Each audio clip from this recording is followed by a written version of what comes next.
President Trump said this would be the Kavanaugh and the Caravan election. Well, tonight, his Vice President, Mike Pence, heads to the Southwest campaigning for Republicans. Peter Doocy caught up with the Vice President en route to the border town of Yuma, Arizona. Hey, Peter. Shannon, for months, the top issues for midterm voters have been health care and the economy, but there is a new focus on this migrant caravan, and the Vice President just told me why.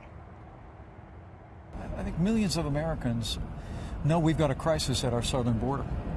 But this caravan that was organized by leftist organizations in Honduras, it made its way through Guatemala. Now thousands of people trying to come up the 1,000-mile journey through Mexico for the purpose of violating our laws and coming into this country illegally is just unacceptable. The President and I have made it clear we will not allow it. We're going to take steps necessary to secure our border, enforce our laws, and our message to those in the caravan is return home.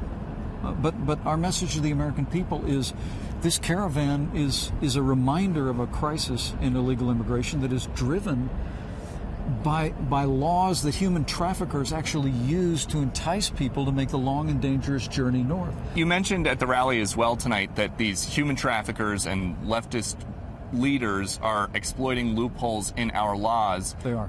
If the Republican majorities in Congress haven't made the changes to the laws in the last 2 years, what's the pitch to tell voters that you can trust them to do it in the next 2 years? Well, the message to voters is we've been blocked by liberals in the United States Senate who've stood in the way of immigration reform. That 60-vote margin that the President talks about all the time has prevented us from really taking up this issue. I mean, Democrats are opposed to building a wall. They're opposed to securing the border. There are leading voices in the Democratic Party that actually want to abolish immigrations and customs enforcement.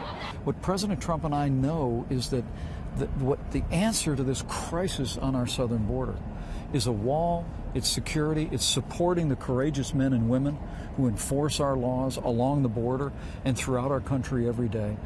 But it's also changing the laws, ending catch and release, ending the very loopholes that human traffickers exploit every day to entice vulnerable families to make their way north.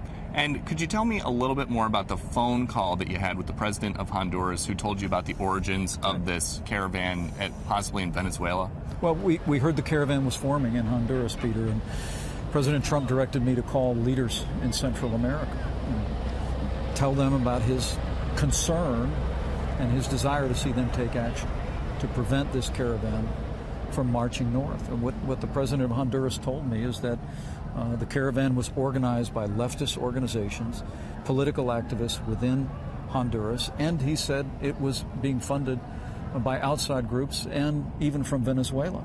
And so the American people, I think see through this. They understand this is not a spontaneous caravan of vulnerable people, but it was organized by human traffickers and leftist groups that are, in effect, taking vulnerable people, many elderly, families, children, and marching them north without regard to their safety to make a political point and challenge the sovereignty and the territory of the United States.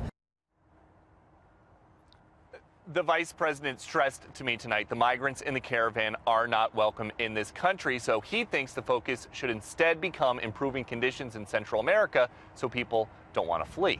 Shannon? All right, Peter Doocy, thank you very much.